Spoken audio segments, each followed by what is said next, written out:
Greetings, nerds. This is SNN Nerd. I'm your host, Sarah Belmont, and with me, as always, is our Mr. Producer, Will Polk. How are you doing tonight, Will? Doing very well, Sarah. How are you doing this Thursday evening? I'm doing fine. We haven't recorded in a week, so yeah, we're back, and we're actually recording at a different time than usual. But you know, it is what it is. And we got some content to cover. We do. Yeah, we do. Yeah, it's been. I know I'm traveling a little bit for work and stuff, and actually like 2 hours closer to you. So it's like, yeah, maybe next time I'll actually like somehow end up in Alaska or something. That's the yeah. To be my time zone, you actually have to be in Alaska. yeah, yeah. We actually People don't realize that. But yeah, I just also think I'm having a pretty good week because I am so right about DC and Warner Brothers. Like, Bill always tells me, no, this movie's gonna get made. They announced it, they're shooting and all of this stuff. And I'm like, I'll believe it when I actually sit down in the theater. Yeah, right. When I stream it on HBO Max. Yeah. And here we are amidst another Ezra Miller controversy. Yep. And the kid got arrested, and now apparently it looks like Warner Brothers is going to be firing him from all of his projects. Unless they're not. Yeah, we don't really know. Yeah. But I've seen headlines that have said like projects have been stopped at the very least. And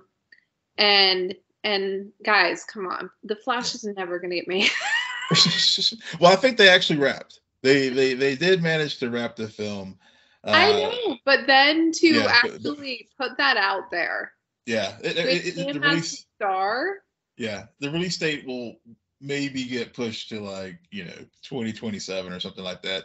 Long after Ezra Miller's like career is long gone or something like that, unless he gets like multiple chances. But it's funny about the story because I guess it was in Rolling Stone, I think, earlier in the week about this emergency meeting that Warner Brothers had. But then I saw like a follow-up article this evening as I was getting ready to record with you tonight, saying that that whole thing was exaggerated and no such meeting happened. But the person who wrote it for Rolling Stone apparently has a pretty solid track record of breaking these types of stories and stuff. So it have happened. Yeah. I mean, a star as like Ezra Miller is not that well known, but he is linked to a very well known franchise connected to this larger than life universe. Yeah, so, two actually. When you think also, you see, he's part of the Harry Potter universe. Right. Yeah. Right.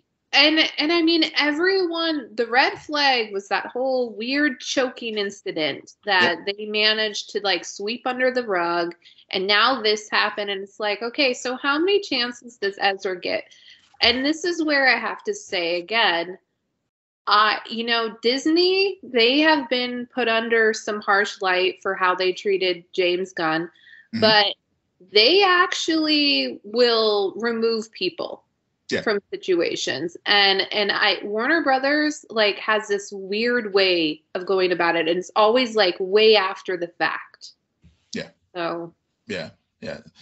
I don't know if Warner Brothers has any Will Smith projects, but I did see where like Netflix even putting his project on pause with them. That's just a whole nother thing that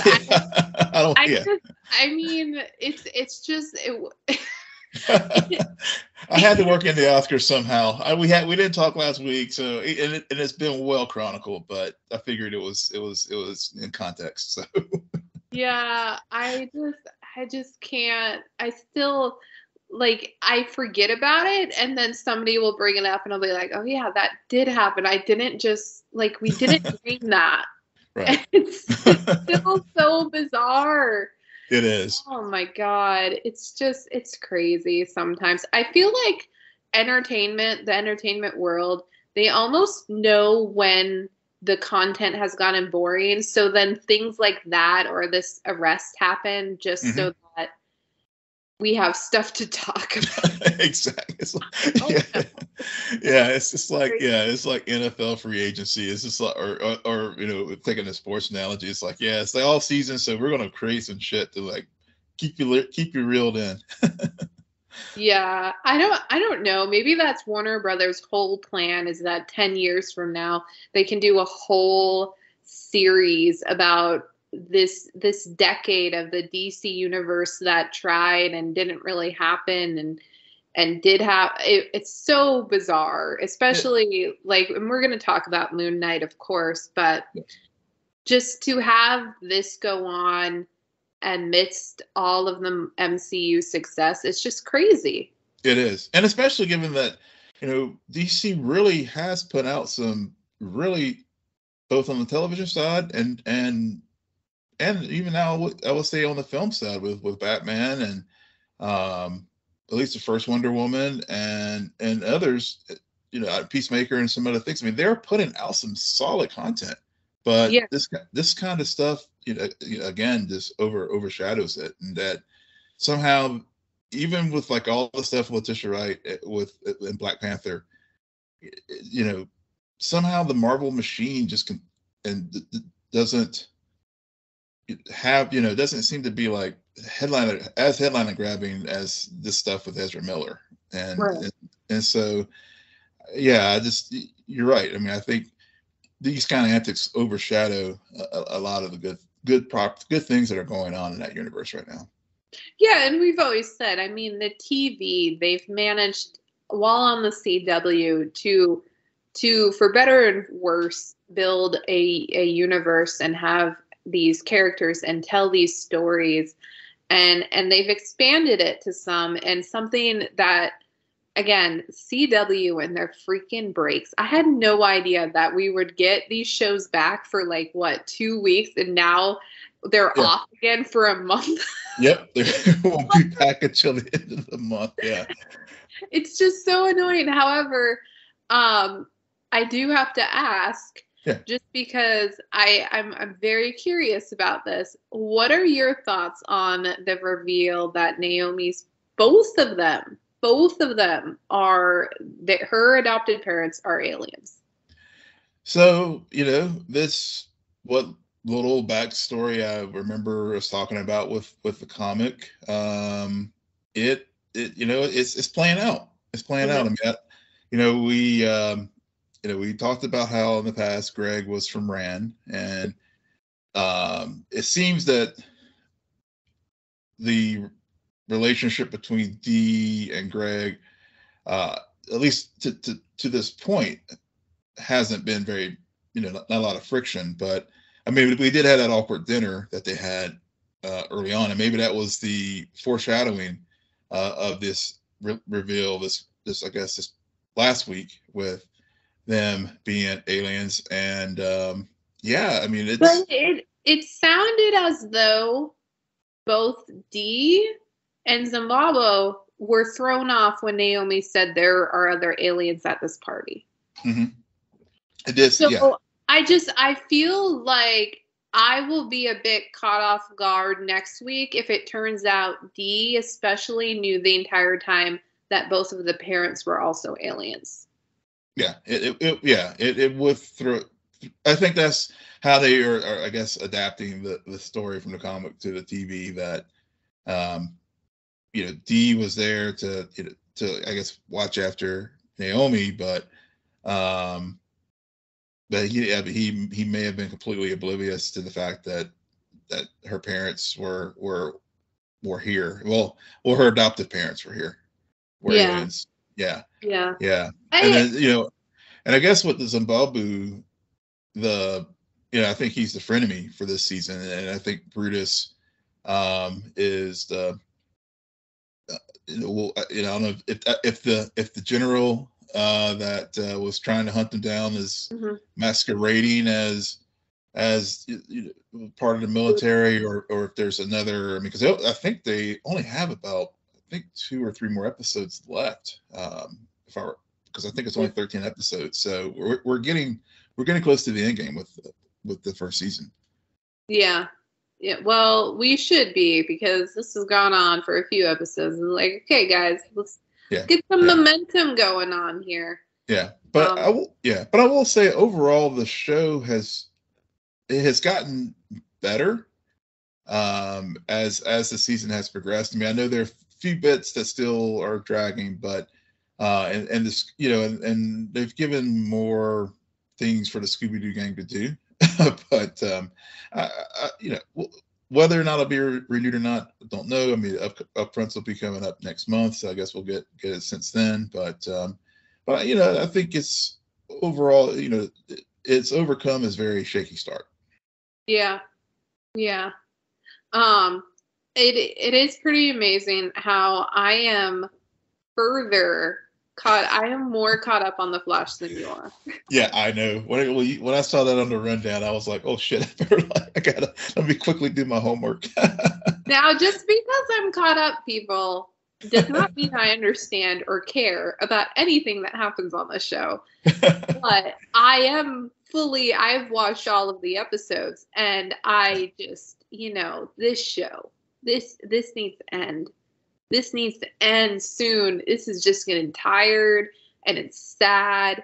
And I can't even remember the good old days. I can't remember the good old days of the Flash. Yeah, I know before we started recording, we were just talking about Barry and Iris and one thing watching episode 9 when I finished it up earlier this evening. The one, and you made this point before we recorded, how last season Barry and Iris were like every scene together. They're talking about having family and kids, and we had all the family things, with the various forces and stuff. And then this season they are like apart again. Like, hello, like now they're even like in different cities. So I mean, and when Sue was like talking up 2 hours about like what's going on, and I was feeling that same way. I'm like, I feel like we have 2 parallel shows going on here. We have the Irish show and we have the Barry show. Right, which it doesn't make sense, because the whole end game is for them to have kids. Yeah. They have to be together to have kids. Right. And the separation thing is annoying. It is. And, I think it's just also, it's interesting because we're going to talk about what happened on Superman and Lois too. And that show, as new as it is, as fresh as it is, managed to have an entire episode without Superman. Yep. The Flash has tried that quite a few times. It has never worked as well as that episode. And yeah. I'm not comparing the lead actresses against each other. Both of them have their merits, but there's just something about the way the Flash is written where it doesn't function without Barry. And we're noticing everything continues to be off because you take away Cisco, you take away Wells. You take away a lot of these characters we start off with, and then you remove Barry, and suddenly you're like, what show am I watching? Yeah. Not so much when it comes to Superman and Lois, and we'll talk a little bit about why in a moment. Yeah, I completely agree. I mean, I really don't have much more to say about the Flash. I mean, the episodes. I mean, they are what they are. I mean, the show is just showing its age. I think the Blackfire arc that looks like they're starting on for this graphic novel seems to be playing off people's fears and stuff. I mean, last week's episode focused on Chuck. This week, I guess you said it was on Frost, or yeah. So I'll watch it, and then I may have more thoughts about it later if we decide to talk about the Flash next week or not. But I mean, at this point, I really don't have, we talked offline from the show about, if I don't have anything really positive to say about it, I don't want to bore our listeners with like just rehashing our complaints about the show. So, Well, then talk about Superman and Lois. let's move to Superman and Lois. Because I was late in watching this, but even so, a solid hour of content without the lead character. I mean, Clark zoomed off into the void to the bizarro world, and then these strong almost three-dimensional supporting cast had some really satisfying ending to various arcs that they have set up throughout the season, from Lana and the marriage race to Jonathan and the issues with he was having his girlfriend at XK, General Lang and dealing with the issues with training Jordan. I mean, all these great things that they really brought to a head before they go on the break. Yeah, and they also leave you with a teaser. Mm-hmm. With that's not our Jonathan, which I love that moment, and I like that it was Jonathan and not Jordan. Mm-hmm. I think another reason why not having Clark in an episode worked is because the previous episode you saw Jordan in action and you continue seeing him, so you have baby Superman. Yeah, you have, yeah. You might have taken away the element, but you didn't. It doesn't feel like it's this big hole. And I think it's also an interesting, if you're gonna create a universe where Superman has a family, well, Superman can go to a lot of different places, and that doesn't always mean on Earth, and sometimes he's gone for a while. And I liked that the intro of the episode is what got me, and which I just thought was brilliant, of how they did that cycle of that 30 days and everything, how you just saw bits of it and the way the time worked, and how Lois had to keep a sense of normalcy. Yeah. But she's been through this before, and they're not relying on flashbacks to parallel current day with when she first went through it, which would have been boring. I think I really just appreciate the structure of this episode, and to what you said, how they wrapped up some storylines, they're connecting storylines, and they are setting up an end game for this season. Yeah. And also, another thing too with Steele and his daughter. I mean, I mean, that was another very powerful arc, because again, with him everybody picking up the slack because Clark is gone. Mm-hmm. And then he, and also how he was dealing with the grief of the anniversary of his Lois's death. He was like, oh, I just throw myself in the work, and then, and his daughter's just like, really, Dad? I mean, you all have left, and and mother's everything, and this is how you choose to handle it. I mean, that was, again, it was just well developed.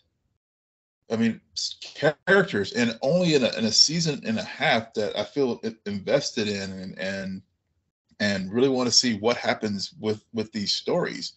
And hats off to the showrunners to and the writing team with Superman and Lois, because this is one of those shows where I don't want to get behind on, because I want to see what happens next. And like you said, with the tease with Jonathan, and I guess he's more in a classic Superboy costume look from the comics, and now Clark also on the Bizarro world, and we find him there, and what he's going to be dealing with over there, given we've sort of put the general his off to the side for a couple weeks, but that I think there's a lot to be mined there, and then of course, as I mentioned, Lana winning the mayor's race, and Jordan and Sarah breaking up, because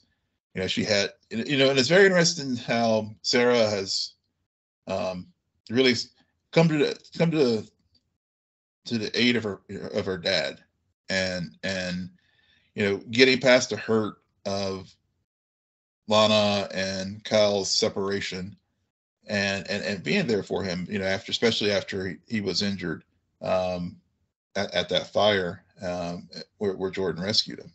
Yeah. My one criticism is even though I knew the breakup was coming, I thought it was a bit rushed, especially in terms of that episode. I felt like that was the weakest point, just because, like, you talk to your dad one time and he tells you basically to break up with the kid, and then you do it, and then the dad is surprised. I don't know. There was just something off about that, but I understand in terms, like, they needed to get her to a point.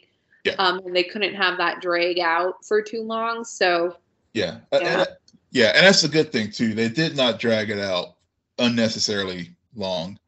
They're like, clearly, we saw it coming, we knew it was coming, but we didn't like drag it on for 3/4 of the season or whatever. It's just like, here it is, and then and they'll probably they'll probably get back together at some time, but. It's but again, it was, I think what was really powerful about it was how Kyle recognized his failure as far as not putting Lana first, and he's like, saying, Sarah, don't fall for this, don't make the same mistake that I did by falling in love, falling for someone who puts other things first beyond you. So, this is that mistake. Technically, Lana did. Yeah. In the last bit of news we have is Star Trek: The Next Generation cast will join Star Trek Picard season 3. Will explain. Yes. So this was first contact day was earlier this week, April 5th, 2061 is in the Star Trek universe, and or 2063 anyway. But the long and short of it, as part of the festivities of the day, the show dropped a preview trailer for season 3, and it has all the principal cast of the Next Generation minus Will Wheaton, and they're going to they're the 3rd season, which just finished wrapped filming, I think a week or so ago, a few weeks ago.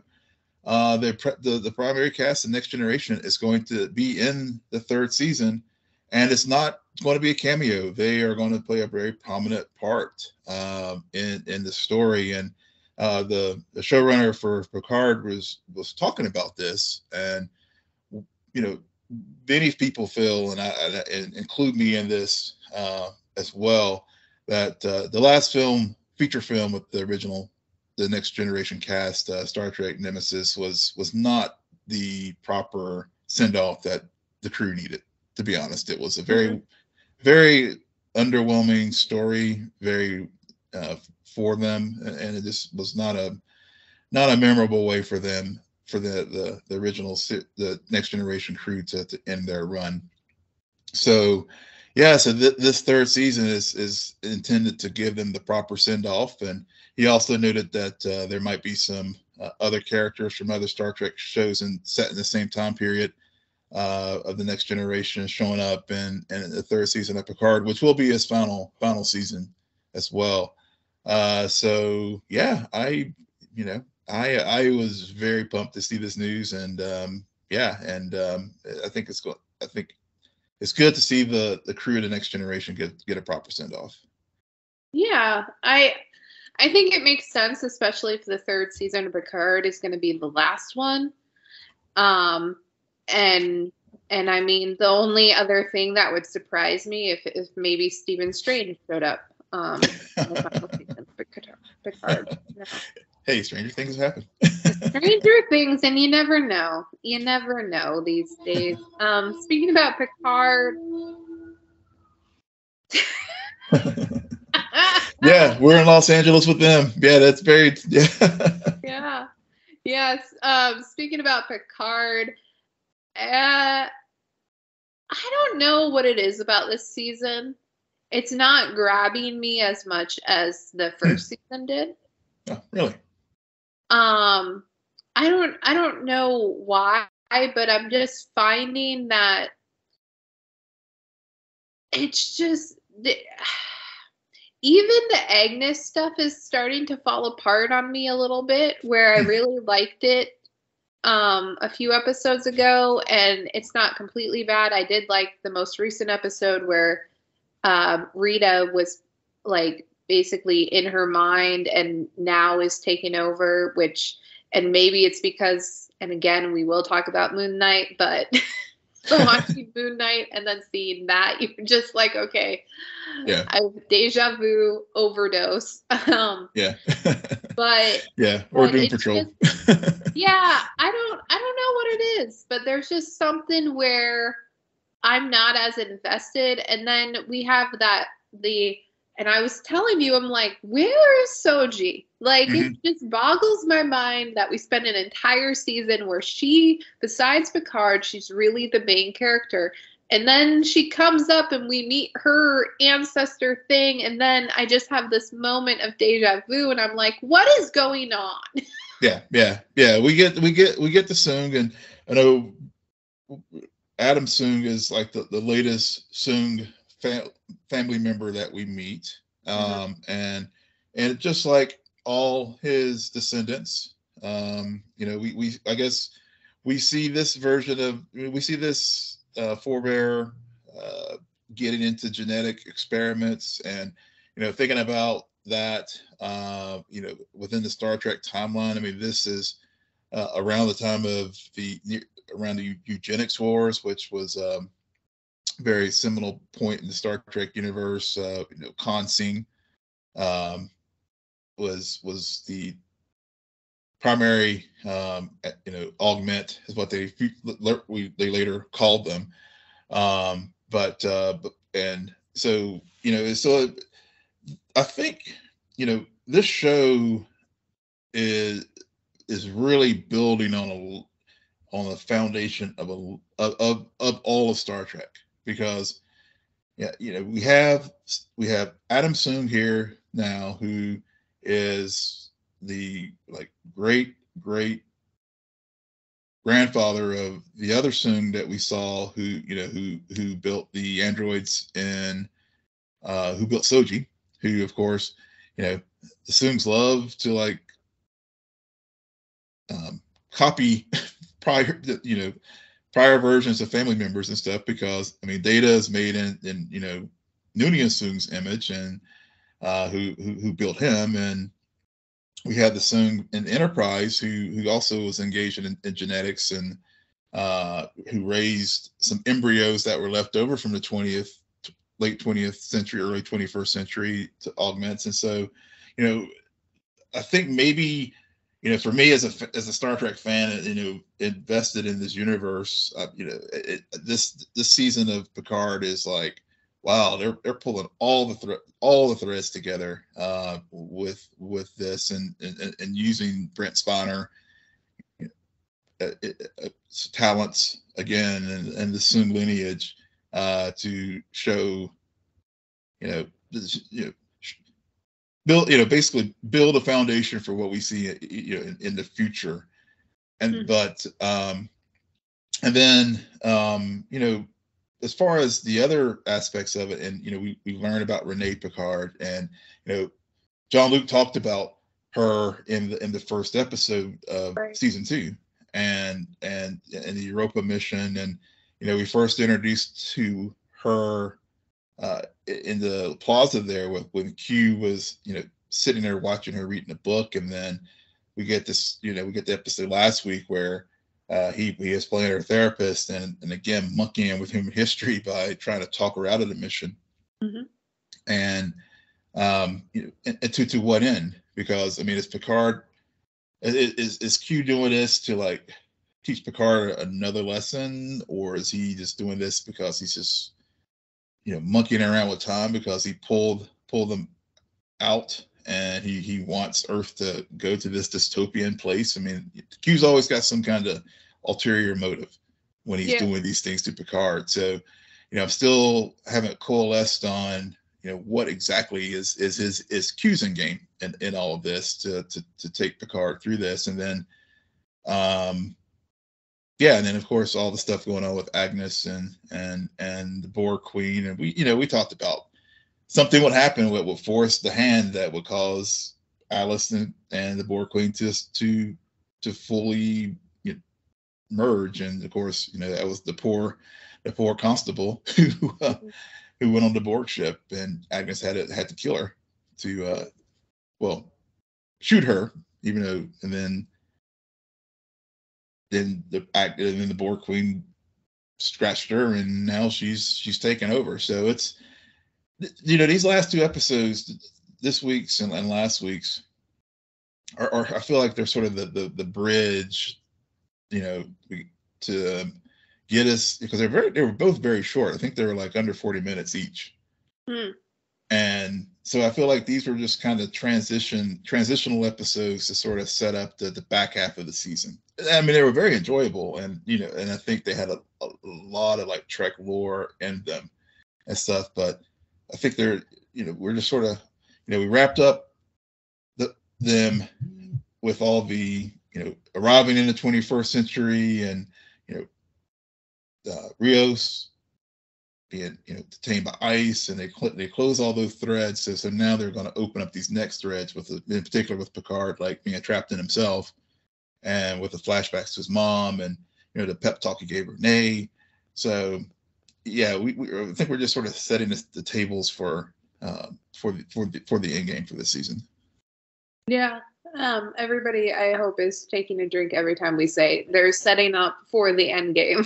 Yeah. Well, hey, I try not to say the end of all of these shows. Yeah. Oh God. Yeah. I'm sorry. That was my level up for tonight. Yeah. Well, anyways, we should move on to get to the real discussion tonight, while we still have time, which is Moon Knight, the first 2 episodes of this new series on Disney Plus dropped. And I have to say, I didn't really care for the first episode. I enjoyed the second episode.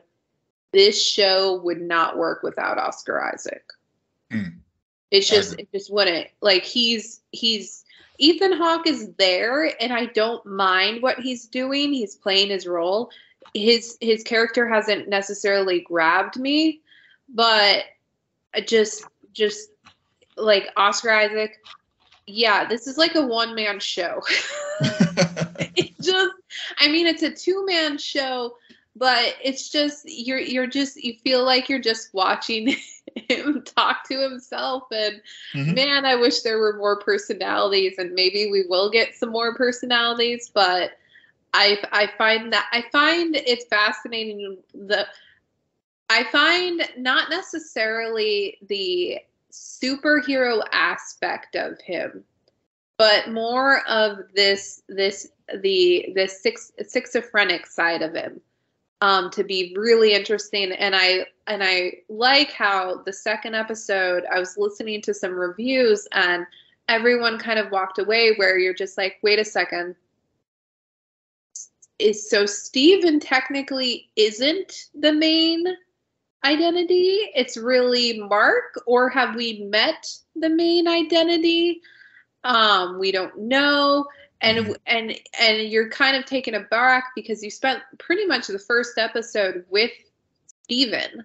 Right. Through his eyes. So you're like, this is my main character. This is the guy I'm rooting for. But then by the end of the second episode, it's like, no. That's not this story. We have really entered a story in the middle.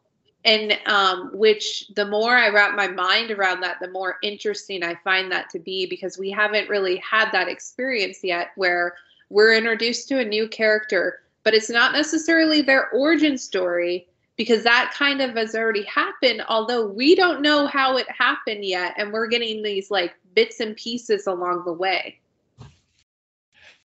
Yeah. So I agree with you when I first I watched the first episode twice because it was, I think the first time I felt like I don't know if I was just tired or Something was what. off. Yeah. Something was off. I just could not put my finger on it. And I know, and part of it was, that we are dealing with the dissociative identity disorder. And I know and the showrunners and Oscar Isaac are all very clear. I mean, this is a diagnosed mental illness. Right. This is not, their portrayal is not, they are taking dramatic license with it. Mm-hmm. So, so don't use this show as an example of how this disorder really, manifests itself in people. That being said, I felt watching the first episode and then and then having this week's episode and the two different personalities, that was a big takeaway that like you were saying from some of those other reviews. Which personality is the real one? Right. Because Mark, you can make the points where Mark seemed to be the dominant one because he seems to have they did a good job of making it very cloudy which one's the one, because Mark has he's married, he has gone to all these lengths to like give the Steven personality means to protect himself. He has the little safe house, but then the Steven personality also has a pretty developed life. I mean, he's holding down a job. He's self-aware that there's something that's going on with him, or maybe the Mark was the character that does this, of ankle himself to the bed, has the sand. No, Steven does it because he talks about it. Yeah, he talks about how he'll never be able to have a girlfriend because he can't. Right, that's right. Yeah, that's right. Yeah, thanks for reminding me about that. That's right. So it's very cloudy about which personality is the real one. And you mentioned a third person that are there other personalities? And one thing I did learn, the statute that he's talking to is another person. At least I think from the comics, from what I understand, that's actually another personality. But in the show, they have like made it this external character that Steven confides in. Right. So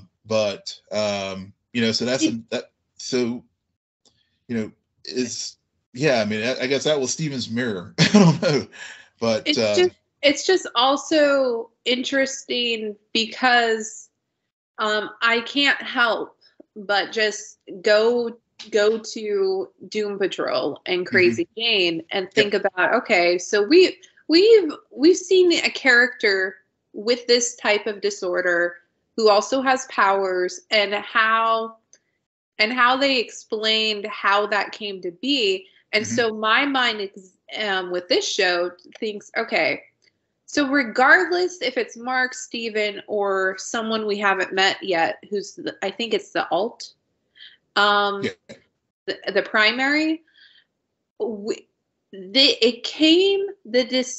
personalities came from a place of pain and protection. So with all of these nuances about the mom, I'm really curious. Okay, so how did this happen? Did it happen when he was in Egypt and he found it, and then there was a tragedy that occurred, and Steven, and I can't help but continue to think about this line that is towards the end of the second episode, where he tells, or Conscience yells at him and says, "You told me he wouldn't be a problem." Yep. So this dual identity has happened, or has been around for a while, but then why was his wife so caught off guard by it? Yeah. Yeah, and I guess so it's just that I find it interesting that between the first and second episode, I am way more invested and fascinated by the mental illness side of this character than the actual superhero side of it.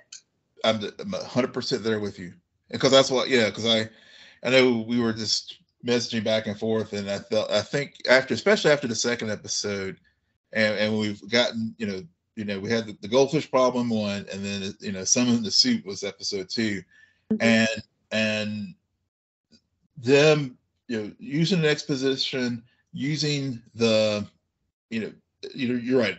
I mean, Oscar, if the show wouldn't work without Oscar Isaac, but just really set up the structure with these two personalities. I now was like, I mean, I could, as far as the superhero stuff, I'm like you. That to me is sort of like, oh yeah, it's all well and good, and I even messaged you, I think last night. I was like, I'm glad that they're doing this as a standalone show, and not trying to like link it to the blip or the other parts of the MCU, so they could just really just have this self-contained story about this character. And even in universe and even out of universe, I mean, Oscar Isaac only did sign a contract for just this one show. He's not tied to any future projects with Marvel right now. So right now. Right, yeah, that's Alfred. Yeah, right. Banging at the door. Yeah, yeah. Apparently, it debuted pretty well. So I mean, it's better. Yeah. So you got Oscar Isaac. You're not gonna let him go. Yeah. Especially after this performance. I mean, we've seen again a few people do this type of thing, and it's just the acting chops it takes. And Oscar Isaac has it. You can tell an immediate difference when he's Steven versus Mark, and just conversations. I really like that conversation at the end of the second episode where Mark has fully taken over, and Steven is freaking out because he's like, this is what it's like to be on the other side, which makes me just want to see if they could do maybe, I don't know, half an episode from that perspective. Yes. Because I'm very curious of what that is. Like, why is it so terrifying to be stuck in there? And what is that like, the vulnerability of it? Which, again, speaking about questions, it just makes you think, wait, so if this is Steven's first time being on the other side, then, like, how long it's just... You were talking before about the mystery that is occurring with Naomi, and I feel like the mystery with this show is just so interesting. The more you think about it, while the superhero stuff I don't think is working as well because we've seen it 1,000 times. It also... And it took me listening to a few reviews to have this dawn on me. There's something off about the cinematography.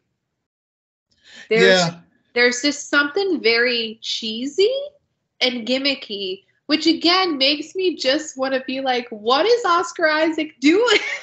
It's like he's this professional actor who's just slaying these lines and making it all believable, and I'm just looking at things around him, and I'm like, why doesn't this mesh? I don't know. There's something very... Well, and I think, that, I know people, because I know like the first episode, I haven't had an opportunity this week to listen to any reviews, but I know the first week, a lot of complaints was about the CGI. Right. But I think it gets to one of, I think the CGI issues, I think you get, to your point that you made, the other aspects of the show are what's really driving it, not the superhero stuff. Right. One, and I think with the cinematography and the issues that people maybe are talking about this week, and maybe they've said this, I think it's intentional, because we are dealing with an unstable situation with this disorder, and it's not supposed to be slick and crisp and cinematic. I mean, it's supposed to be chaotic and dark and just a little off. I mean, I think that's part of what's maybe supposed to help set the mood. Yeah, it very well could be. I think after the second episode, that's what a lot of people are leaning on, is that there's something about the direction where a lot of the oddity in terms of cinematography, editing choices, is coming from a point of trying to make it weird. Yeah. If that makes sense. Yeah. I don't know. I guess, and I say it all the time, especially when we talk Marvel shows. You're living in a universe with the Loki show, and the cinematography in that show was weird, but worked so well and was beautiful. So there's a way to do this where it doesn't feel, and I'll just say it feels a bit cheap. Yeah. It did. I mean, that was it. I will freely admit the fight scenes in the second episode did take me out a little bit. Right. When Mr. Knight showed up. I mean, I loved the Mr. Knight suit and this, how how that manifested itself as far as with Steven whenever he was trying to figure out, like, when he finally did say summon, he summoned the suit, and and I think and I think again this is how they have adapted Mr. Knight from and it differs from the comic, but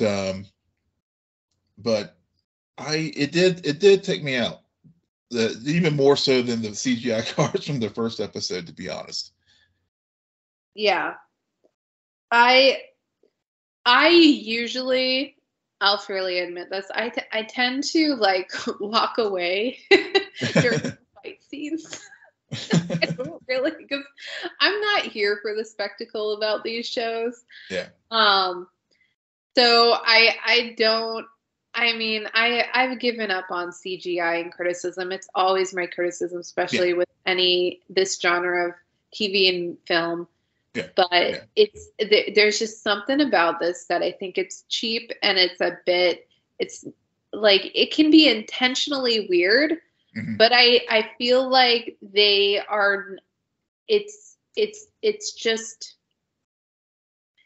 It feels like it's a show on a TV budget when I'm used to watching these Disney Plus shows more on a movie budget. Yeah. I agree. I think that is a fair point. I mean, but maybe they are giving it all to Oscar Isaac. So, and if they are, you know what, I would have made that call too, because he is brilliant. He's brilliant, and I think I know we touched on Steve. Ethan Hawke's character, Arthur Harrow. I like the details that they're showing, that they with the fanaticism. Right. For example, crushing the glass and putting in his shoes, and hearing the glass throughout the episode when he's walking, and when he kicked the soccer ball and stuff. Those, to me, that has resonated with me more than his performance. And not that his performance has been bad, but I think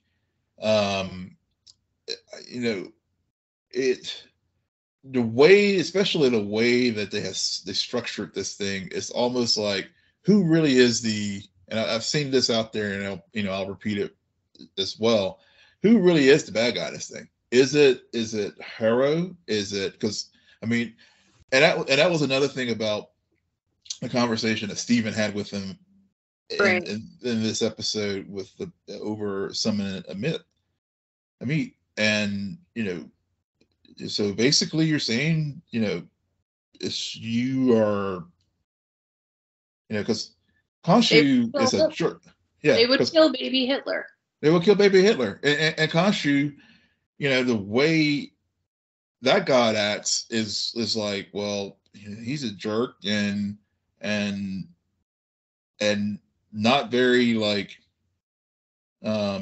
redeemable in some regards either. So you're kind of like, what they did with Khonshu, and sorry to cut you off, is that he's Batman.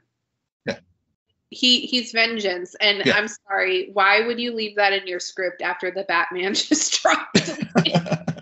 Like immediately goes there. Yeah, you had more than 2 years to fix it. He's Batman, but I think what was unexpected is the twist at the end where you start to realize maybe why Harrow left, and and maybe it wasn't just about philosophical differences, but something else, because just the way Khonshu treats Mark, and this is a debt and a servitude. And so there's something else, and how he's in this situation also to protect Layla from Khonshu, which makes you just wonder, okay, well then what is going on there? Like, how is he picking these people? And maybe it has more to do with what the fear that Steven was exhibiting when he realized what the other side was. So like, I see what you're getting at, but even then, with the philosophy differences between Amnet and and Khonshu, I just feel like we've kind of seen that before, but then they throw in this other aspect of the Avatar, the dysfunction between the Avatar and Khonshu. That's interesting. Yeah, that is. Yeah. Yeah. And especially, with, and how does Khonshu pick these people? Because you're right. Yeah, because I mean, he picks Mark / Steven, who clearly is a broken individual as far as with some traumatic event has happened to them in the past, tied to their mother. Because I mean, usually mommy issues. Yeah, but I mean that name, but yeah, there's always mommy issues somehow. But and Harrow had his, we'll get more. I think we got some exposition about his background and stuff, and then Layla. I mean, she has she can't even like figure out the difference between Mark and Steven and not. Well, she figured it out, but there's something in the moment that we were introduced to her in this episode. There's something probably off about her that attracts Khonshu to her, and it also related to the murders from that archaeological dig that the two fake cops talked about when they realized Mark's a fugitive. Right. So, which again, what they did with the second episode is just to continue to plant doubt and mystery in your mind about who you thought you met in the first episode and where we are in the timeline of things. Yeah. And I appreciate that. I think that's good. I think, again, it's kind of like a slow start. But I am getting more curious about this show the more we talk about it and the more episodes that drop. Yep. 4 left. So they have a lot. They have a lot of ground to cover. But I like what I see so far, especially after the second episode. I'm in. Yeah, and on that note, Will, why don't you tell our listeners where they can find you? Yes, you can find me at Will M. Polk on Twitter. That's WILLMPOLK. And you can find me on Twitter at SJ Belmont, SJBELMONT. Please follow our crew on Twitter at Scene and Nerd. Friend us on Facebook, follow us on Instagram, and visit our website, www.sceneandnerdpodcast.com. But most importantly, rate, follow, and comment on Apple Podcasts, Spotify, YouTube, Google Podcasts, or wherever you get your podcasts. Good night, Geek Out. You're welcome.